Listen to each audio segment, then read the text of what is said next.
On the broadcast tonight, ATV covers a press briefing at the White House, a D.C. mayoral debate comes to campus, SOC celebrates the official opening of McKinley, and PRSSA hosts a panel of executives from New York City.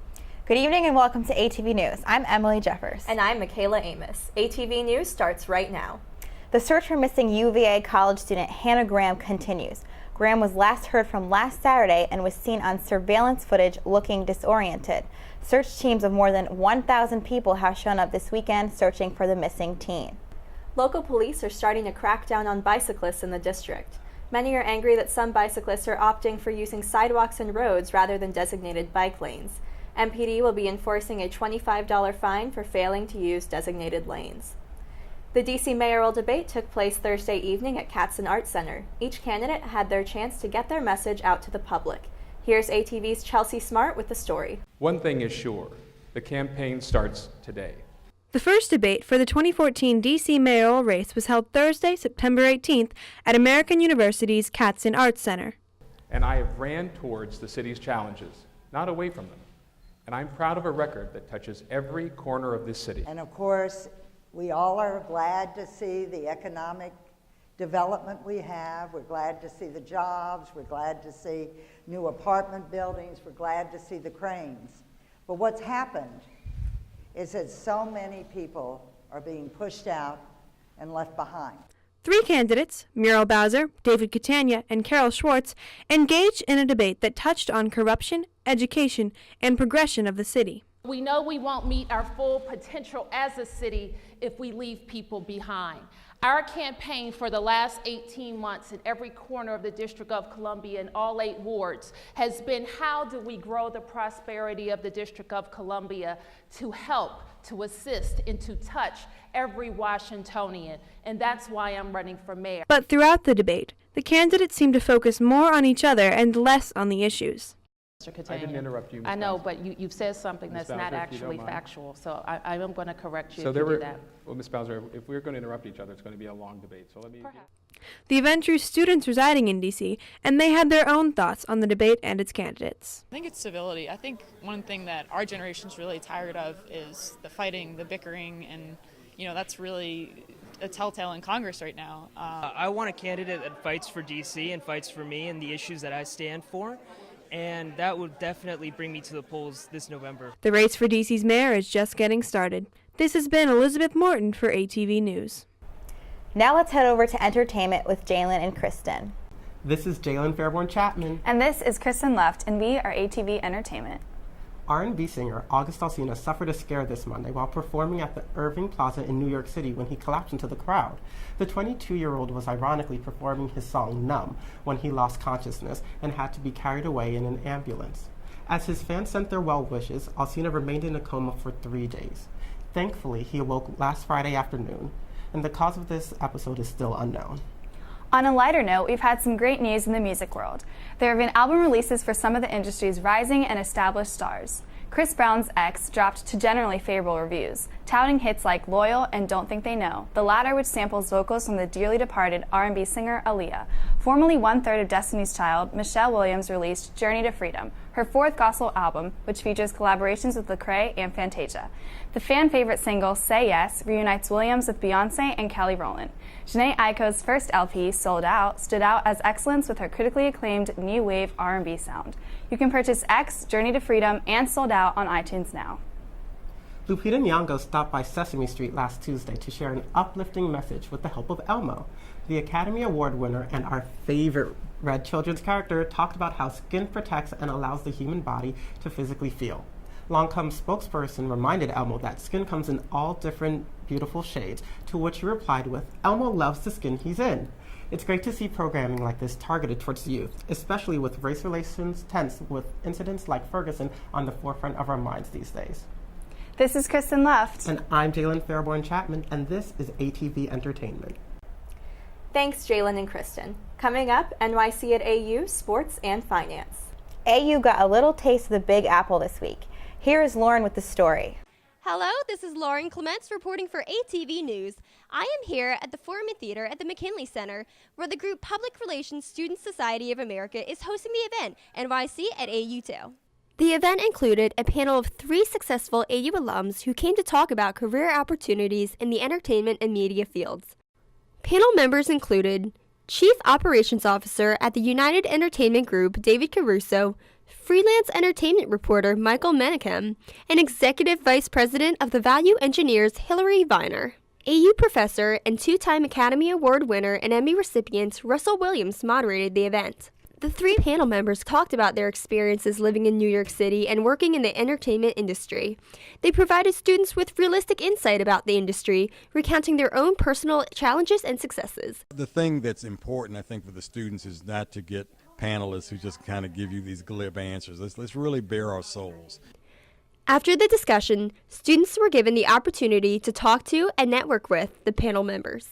I think it came together in ways we almost didn't think it would, because all of our panelists were able to speak so much to the topic, and especially to branding and celebrities and what it's like and the work ethic that goes into working in New York City. And I think I'm like floored. I hoped it would be successful, but I'm so excited with the result. Even the fact that networking and sharing business cards, getting to know that AU alums have a place and have made a name for themselves, and the fact that you can just do the same and that they're readily going to network with you right after the event is awesome. Students have a lot of energy. They have a lot of opportunity, from what I can tell, to gain great knowledge and experience here in the world of entertainment and media and communication. So I think you have a lot of eager and ambitious students out there, which is always a good thing. For ATV News, this is Lauren Clemence. Also at the White House yesterday, a man jumped the fence and was able to sprint his way to the front door, just minutes after President Obama and his family left for Camp David. Secret Service members detained the intruder and will be reviewing the footage of his breach. The search is still on for 2 missing children from Montgomery County. 2-year-old Jacob and 3-year-old Sarah have been missing since September 7th, and their mom will not reveal their location. The children's father has joined police in searching and finding his children. Now we head over to the latest in sports with Taylor and Cerrone. I'm Cerrone White. And I'm Taylor Kinsler, and this is ATV Sports. Fall sports are in full swing here at AU. Men's soccer had an impressive 2-1 win over Penn this week. The Eagles came out to an early lead with a goal by Marcucci. Penn quickly tied it up, but it wasn't until the 88th minute when sophomore Jake Garcia scored the winning goal. Giving the Eagles a dramatic win, they now have an impressive 6-1 record this season. Men's soccer takes on the Hartford at home on Tuesday. Turning to women's volleyball, they earned another victory this week at the Rutgers Invitational with a 2-set win over Princeton. Standout performances had by junior Sarah Katz with 18 kills and soccer Christina Lavoska with a season-high 12 kills and 5 blocks. The Lady Eagles hope to keep their streak going today as they continue to play at the Rutgers Invitational. It's a big weekend for AU sports as well. Women's soccer takes the field today at the first of their conference play against Lehigh. And the AU field hockey team hosts here at home, also opening their Patriot League game today. Over to you, Taylor. Thank you, Cerrone. We're moving to national sports now. It's been a tough couple of weeks for the NFL, with the Ray Rice and the Adrian Peterson controversies overshadowing league play. NFL Commissioner Roger Goodell held a press conference hoping to put to rest the complaints that the league is looking the other way when it comes to player misconduct. While Goodell took full responsibility for the mishandling of the Ray Rice case, he says he's never considered resigning, but still has a lot of work to do. During the press conference, Goodell announced the implementation of a new personal conduct policy for all of the players. And in a move that many are saying is the most important, Goodell promised funding for hotlines and women domestic violence programs across the country. Despite his assurances, many commentators and those in the NFL are still calling for him to step down. The league's look the other way policies have encouraged this type of behavior. Turning now to baseball, it was certainly an exciting week for DC baseball fans as the Nats and the Orioles clinched their respective divisions this week. The O's with an 8-2 win over the Blue Jays, and the Nats shut out the Braves with their 2-0 division win. The O's division win is the first time in franchise history since 1997. The Nats and the O's being the first teams to clinch their divisions has local baseball fans abuzz at the prospect of a Battle of the Beltway World Series taking place entirely within the Baltimore and DC area. As we head into October, I'm sure DC fans will be excited to see how this unfolds. For ATV Sports, I'm Taylor Kinsler. And I'm Cerrone White. This week at Georgetown University, a sophomore passed away from a very severe case of bacterial meningitis. The university has reported no other cases of the disease and is distributing antibiotics to those close to the student. The School of Communication celebrated the opening of the McKinley Building. Students, staff, and alumni were all taking part in the celebration. Here is ATV's Lila Nasser with the story. Hello everyone, I'm Lila Nasser. I'm here outside the SOC McKinley building, a building I'm at that has been associated with innovation and creativity. On Friday, September 19th, McKinley opened its doors to AU faculty, alumni, students, and staff to celebrate the major milestone of the School of Communication's new facility. When you enter the new McKinley building, it is like an explosion of wonderfulness because it's got brilliant architecture, there's lots of light, and it's going to leave a great legacy for the School of Communication, and it's allowing the School of Communication to effloresce, to blossom, to be reborn, and we're very excited. And that rebirth didn't happen overnight. As Dean Rutenbeck revealed, the construction process of McKinley had been in the works for decades. But with the help of outside sources, American University made it happen. All of that planning needed to get done very, very quickly, and we did it, and we established some wonderful partnerships through that process. One of the big ones was with Sony, and they stepped in and really helped us think through some of the functional spaces. And those functional spaces are endless. From the outdoor patio to the large classrooms, the SOC Open House showcased the best McKinley had to offer, including the infinite space for eating delicious appetizers and grabbing a quick drink. People don't realize how much space matters.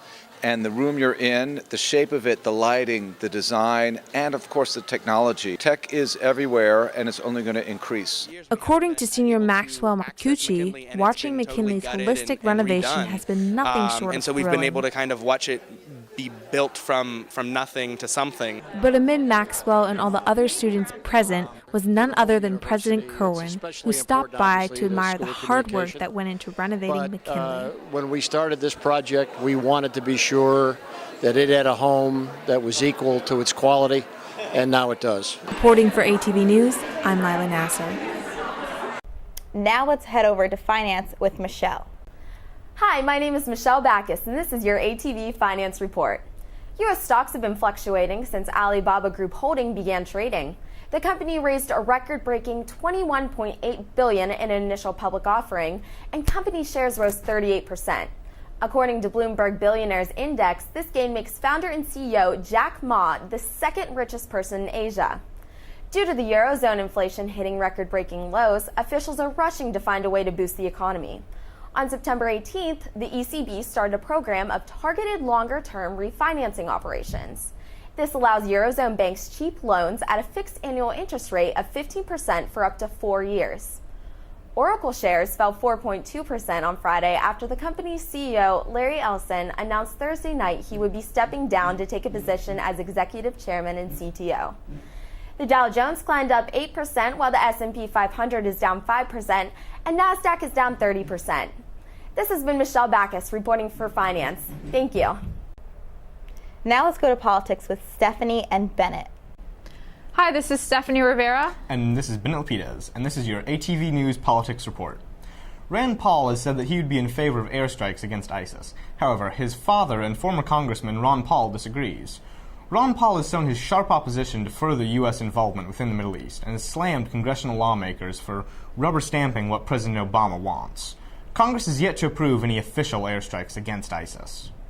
Chad Taylor, the Democratic candidate in Kansas, is pulling out of the Senate race. His supporters have gotten behind independent candidate Greg Orman in the hopes that they can unseat Republican Senator Pat Roberts. Orman has been a member of both major parties and in 2008 ran for the Senate in the Democratic ticket.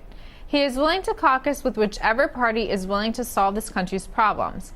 With Taylor dropping out of the race, Orman pulls 6 points above Senator Roberts. New York's gubernatorial race is heating up. Republican challenger Rob Astorino has put out a 30-second ad accusing incumbent Democratic Governor Andrew Cuomo of killing unicorns, locking Santa up in a chimney, and shoving Humpty Dumpty off the wall. These accusations came after a Democratic ad accused Astorino of being a fan of the Miami Dolphins. Cuomo responded saying that he is against unicorn murder. He also joked about making the 11th point of the Women's Equality Act, saying, "All women are against the murder of unicorns." That's your weekly political report. This has been Stephanie Rivera. And I'm Bennett Lapidez. Now let's go to World News with Richard and Jamie. Welcome to ATV World News. I'm Richard Kaufman. And I'm Jamie Sheasley.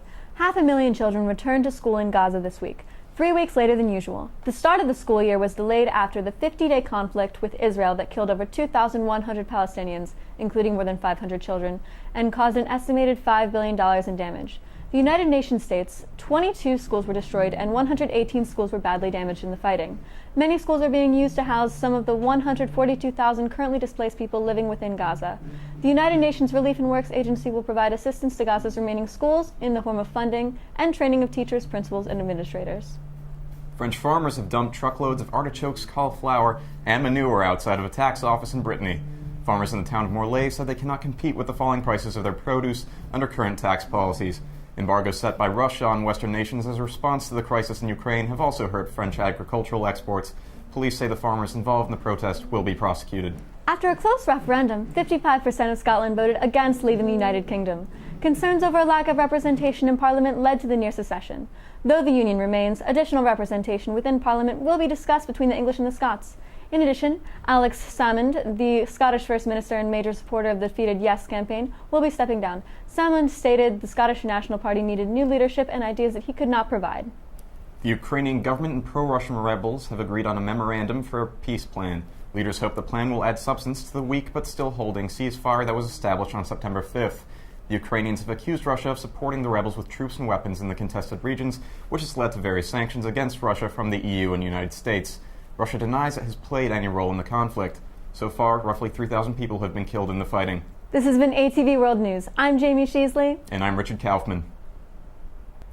Emily went to the White House to cover their press briefing. Here is the story. At the press briefing today, ISIS was a heated topic. However, there is no set timeline of when action might be taking place. ISIL is not at war with the United States. They have declared war on the global community. And this administration and this president is going to lead the effort to build an international coalition to take the fight to ISIL. And the president's laid out a White House Press Secretary Josh Earnest made it clear the threat ISIS imposes. In a press briefing on Friday, he and Ambassador to the United Nations, Susan Rice, addressed the media with the intended next steps. This will be a unified coalition. It's one operation. It'll be under a common command. And we will continue to welcome the involvement of partners who will make different contributions based on their capacity, based on their varying political circumstances. But it will be unified, it will be cohesive, and it will be under one single command authority. We are not prepared to do is to give a clear signal publicly, certainly not from the podium, about what that timing might be. But both the president and his military commanders are prepared to follow through on what the president said he decided last week, which is to broaden a systematic campaign of airstrikes against ISIL targets in Iraq and in Syria.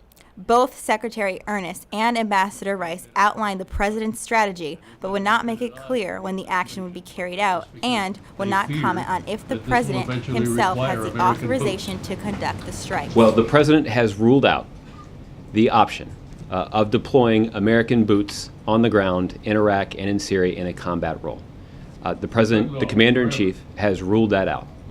But what we will need, that's correct, what we will need, however, are boots on the ground to take the fight to ISIL. They will not be American boots.